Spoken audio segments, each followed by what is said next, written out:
Morning. Good morning में। Good morning, good morning, very good morning. कैसे हैं आप लोग? बहुत अच्छे। बहुत अच्छे, वेरी गुड। तो आज मैं एक सेंटेंस लिखने वाली हूँ, जरा आप लोग पढ़िएगा।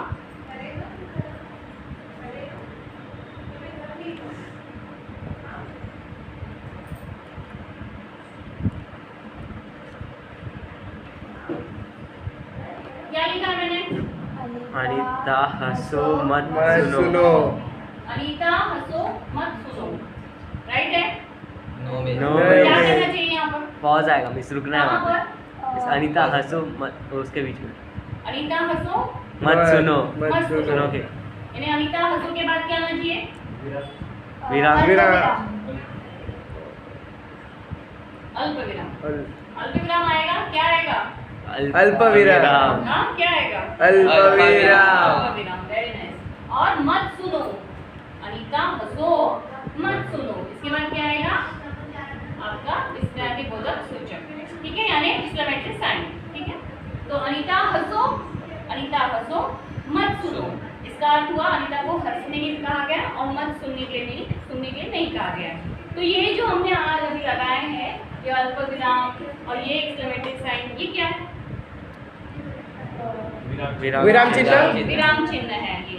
और इसके द्वारा सेंटेंस में फर्क आ गया। पहले हमने जब इसे नहीं लिखा था तो क्या था? अनीता हंसो मत सुनो, मीनिंगफुल था? नहीं था। यानी ये चीजें क्या है, हमें क्या बताती है कि रुकना है, सेंटेंस में रुकना है हमें, ठीक है। तो विराम चिन्ह क्या होता है? कोई इसकी परिभाषा बता सकता है? क्या होता है विराम चिन्ह? विराम चिन्ह यानी किसी भी सेंटेंस में, किसी भी वाक्य में रुकना, विश्राम देना, उस सेंटेंस को भली भांति मीनिंगफुल बनाना, ठीक है। विराम चिन्ह का अर्थ क्या होता है? रुकना या विश्राम देना। क्या होता है? रुकना या फिर विश्राम देना। रुकना और विश्राम देना। तो आज हमारा टॉपिक क्या है? विराम चिन्ह, ठीक है। हाँ। आज हम सीखने वाले हैं हिंदी के सभी विराम चिन्ह। तो विराम चिन्ह का अर्थ हुआ बोलते या लिखते समय बात पर हम जो प्रेशर देते हैं, बल देते हैं, उसके लिए समझाने के लिए जो बीच बीच में हम जो थोड़ी देर के लिए रुक जाते हैं, उस क्रिया को क्या कहते हैं? विराम कहते हैं। और उस विराम को हम इन चिन्हों के द्वारा प्रदर्शित करते हैं, इसके लिए उसे विराम चिन्ह कहते हैं। यही हमारे सभी पुस्तकों में जब हम रीड करते हैं तो हम एक साथ रीड नहीं करते, हम रुकते हैं ना कहीं कहीं जहाँ रुकना होता है। एक साथ करेंगे तो मीनिंग बैठेगी आपके सेंटेंस की? नहीं। मीनिंगलेस हो जाएगा। तो आज इन्हीं विराम चिन्हों को मैं चिन्हों के द्वारा बताने वाली हूँ। तो पहला विराम चिन्ह है पूर्ण विराम।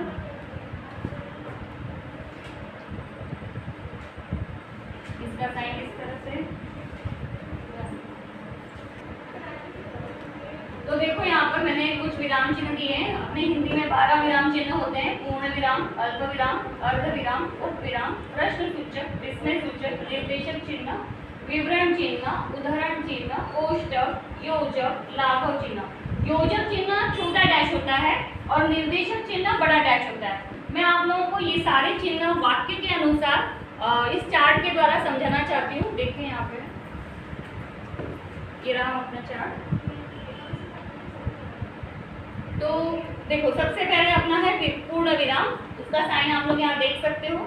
जैसे फॉर एग्जांपल एक सेंटेंस हम लेते हैं, राहुल आज मुंबई गया। सिंपल सेंटेंस है, इसमें कहीं भी विराम चिन्ह लगना, यानी लास्ट में पूर्ण विराम ही सिर्फ देना है। राहुल आज मुंबई गया। अल्प विराम लगाने के लिए खाना खाकर, वहां पे कॉमा आ गया आपका अल्प विराम। दादी से कहानी सुनकर भोला सो गया, यानी दो काम हो रहे हैं, वहां पे क्या लगा? अल्प विराम। राहुल ने क्या किया? ये खाना खाकर, भोला ने क्या किया? खाना खाकर दादी से कहानी सुनकर, यानी दो काम किए उसने, खाना भी खाया, कहानी भी सुनी और वो सोने चला गया। तो यहाँ पे दो काम हुए तो कॉमा आ गया हमारा अल्प विराम। समझ में आया आपको? अर्ध विराम देख लो, स्वामी विवेकानंद मरे नहीं हैं, वे तो अमर हो गए हैं। दो सेंटेंस के बीच में बात कहनी है तो बीच में वहाँ पर हमारे अर्ध विराम आता है, ठीक है। उप विराम किसे कहते हैं? यहाँ पर आतंकवाद एक टॉपिक दिया है। आतंकवाद एक देशव्यापी समस्या है। आतंकवाद को फोकस इस शब्द को करने के लिए वहाँ पे उप विराम डालकर उस बात को बताने की कोशिश की गई है। प्रश्न सूचक आप लोग जानते ही होंगे हाँ क्या होता है, क्वेश्चन मार्क। तुम कहाँ से आ रहे हो, तो लास्ट में क्या होता है, प्रश्न चिन्ह आप डालते हो। विस्मय सूचक भी आप लोग जानते होंगे, हाँ। एक्सक्लेमेटरी साइन होता है। वह मौसम कितना सुखद है, तो वहाँ के बाद क्या किया हमने, एक्सक्लेमेटरी साइन डाल दिया। निर्देशक चिन्ह मैंने जैसे बताया कि बड़ा डैश, कोई बात हमें कहनी है किसी सेंटेंस में, जैसे विभा ने कहा, सेट टू हम कहते हैं ना, सेट टू इंग्लिश में, उसी तरह विभा ने कहा मैं आज कार्यालय नहीं आऊंगी, तो ये बात कही, विभा ने कहा, तो आगे बड़ा एक डैश आ गया। फिर आ गया विवरण चिन्ह, पुस्तकालय का लाभ निम्नलिखित है, कोई बात आपको बतानी है, उसके लिए उसके नीचे उसके पॉइंट्स देने हैं, तो उसके लिए ये आपका विवरण चिन्ह होगा। उसके बाद उदाहरण चिन्ह, आपके इंग्लिश में होता है ना, inverted comma, single inverted and double inverted comma with like, उसी तरह से यहाँ पर दिया है, गांधी जी ने कहा करो या मरो, डबल इन्वर्टेड कॉमा यानी द्वितीय उदाहरण चिन्ह।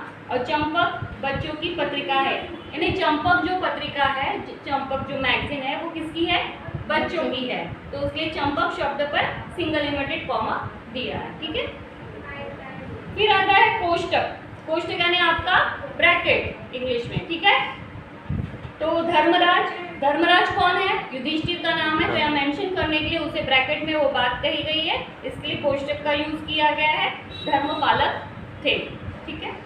नेक्स्ट है योजक चिन्ह, योजक चिन्ह छोटा वाला डैश होता है, आप लोगों ने बहुत सारे शब्दों में देखा होगा, जैसे माता पिता, सुख दुख, छोटा बड़ा, भाई बहन, छोटा वाला डैश होता है, इट्स कॉल्ड योजक शब्द। आपके एग्जाम में बहुत बार पैसेज में पूछा भी जाता है कि पैसेज में से योजक शब्द छाट कर लिखिए, हाँ। तो वो इस तरह से, जैसे माता पिता, ठीक है।